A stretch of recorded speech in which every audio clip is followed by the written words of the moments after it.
Hi everyone, welcome to Watch Hacks. My name is Ken. I'm David.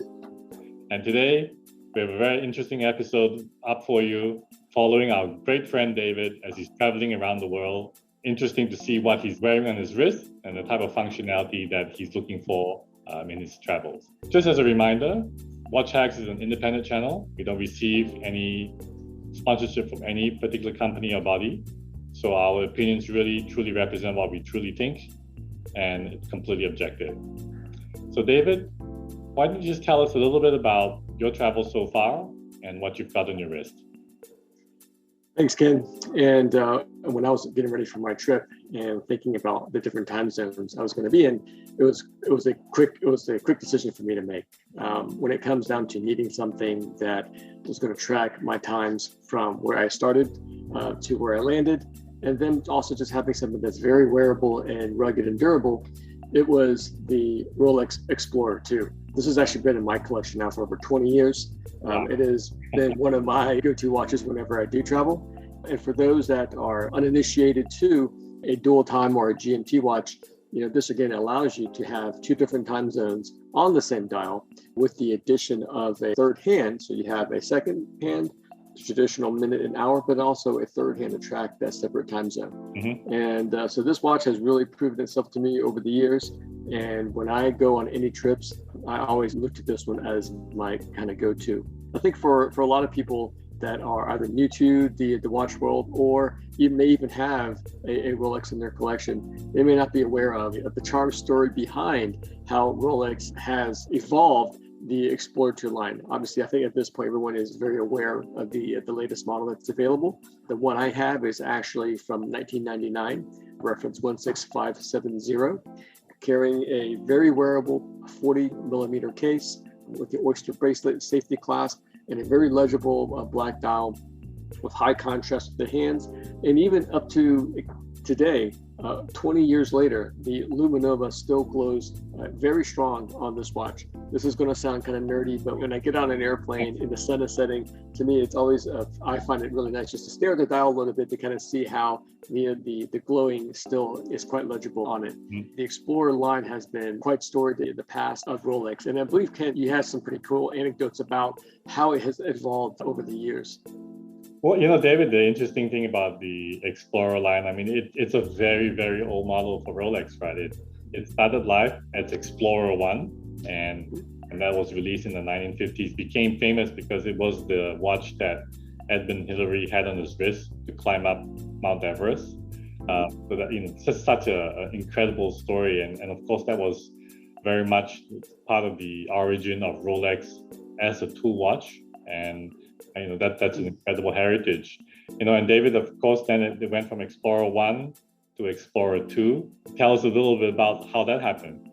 Yeah, and what I really like about that story is, and again, the Sir Edmund Hillary's achievement of going up to Everest is still, is something that I think really defines who the company is. But, as we've seen as watch enthusiasts and collectors over the years, Rolex doesn't really sit on their laurels and do nothing. Just think about how are their customers use your watches? What adventures will they be taking their watches on? And as such, you see them take, at that time, a very successful Explorer I and transition into the Explorer II by adding that third hand.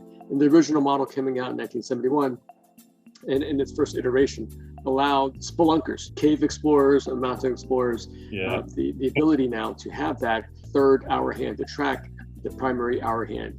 That model, I believe it was in play for about 8 or 9 years until the early 80s when Rolex released their version that I have, which they actually produced for about 20 years time, to now allow an independently adjustable second hour hand, on the single crown.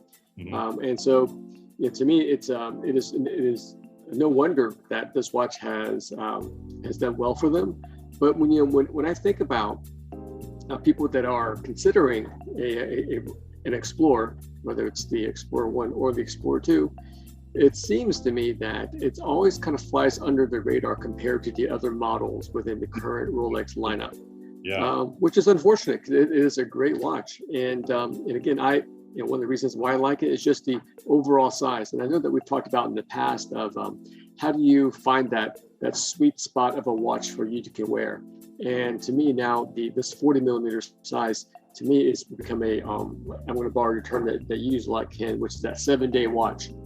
So when it comes to specs, 40 millimeters across the case, 42 if you include the crown. The thickness is only about 12 millimeters. And as far as the lug width on your straps, it is the 20 millimeter. You can obviously use the oyster bracelet that comes with, or accessorize it with something aftermarket like a NATO or a leather strap. And with it being 20 millimeters, your options are almost unlimited. And I would also just add that the caliber movement of 3185 that Rolex uses in this has been a workhorse movement for them. Again, well over 20 years for this one model being in production, and also I guess the last spec here is the fact that because it is the tried and true oyster case, it has that water resistance. Now for this one, because it's not really meant to be a diver, it is a 100 millimeter depth rating, but it's still, I've taken it swimming, I've taken it snorkeling, haven't taken it diving yet, but even at 100 millimeters, it is plenty tough to do that. Absolutely, David. I've admired that piece on your hand for many years. David, I totally agree with you. It's one of those that you can pack and you can wear on your wrist for whatever trip you're doing. If you're going for business, you can even wear it, especially in the black dial that you've got there, David. With a tuxedo, it would not look out of place whatsoever. You can jump into a pool or go to the beach without any concern whatsoever of it looking out of place as well. It's a watch that 007 could easily wear as well. So it's a fantastic one. And you mentioned as well the other models that in the Rolex line that are renowned and also tell the time, more than one time zone. I mean, the GMT is the most famous of these, right? Made famous by the Pan Am pilots, and it is your classical travel watch. But I think, like you mentioned, right, it's such an instantly recognizable watch, the GMT, that you don't feel all that special having it. Of course, it is a rare watch to have these days. But the Explorer II, it's relatively uncommon, and it's kind of flying underneath the radar, right? So you've got that functionality of being able to tell a second time zone. It's Rolex and all the great things that come with that company, but still with a little bit of differentiated feel. I think that's what I love about it. So it's a great watch. Yeah, to me, it's a I would say any serious watch collector, and if you're a traveler, you should have this in your collection. Now, one thing I do want to add about owning this watch over the years is that first off, it has extremely rugged. It's even again after 20 years, and I will sheepishly admit that it is overdue for a servicing, but it is still telling extremely accurate time. The only complaint I would have for it right now is that it does have a fixed brushed steel bezel around the dial with the 24-hour indicators, and the brushing is fabulous. It looks great on the watch. However, sometimes when I'm not careless, or if you're walking around, you can ding it. And what does show up are those little dings on that dial, on that bezel. Now, these can be addressed when you have it serviced, but at this point, the only thing that the service center will do for you is to replace it. I haven't been at a service center where they said that they will actually rebrush it for you. They would just replace it. Now, I think both you and I can agree that we like to keep our watches to as original as possible. So even though it does have a few nicks here and there, I'd rather not have it replaced and keep it all original as much as I can. Yeah. David, I know we're sort of segueing away from the travel a little bit, but you raised two great points about Rolex and watch collecting in general. I think the first is in terms of servicing what you service, and I think you're so right that if you are taking your watch for service, it's nice just to leave it alone, right? The defects, the little bumps along the way, they kind of remind us about the journeys that you've taken, and most collectors would actually frown on repairing the watch back to its factory condition, right? Especially if you're using, even though it's a Rolex, it's using original parts. They want the original part that came with the watch, with all the all the life in it, right? I think that's and you raised a great point.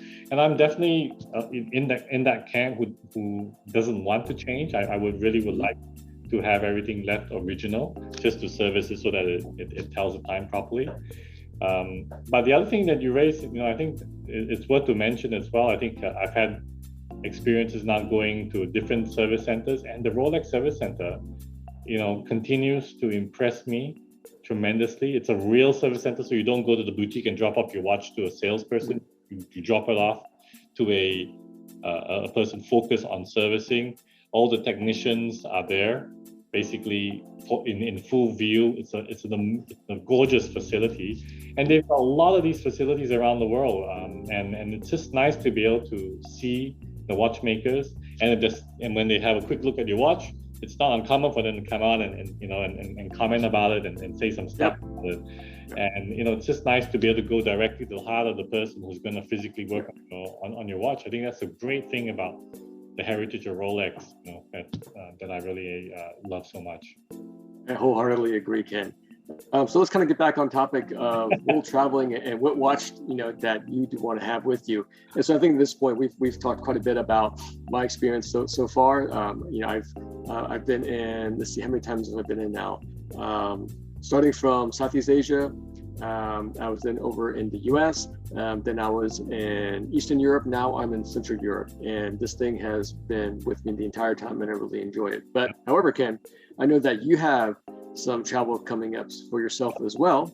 And so let's share with everybody what the thought process you're going through and how you're going to be prepared, especially on your wrist as you get to embark on your trip. Yeah, so David, today I've got on me a PAM 88.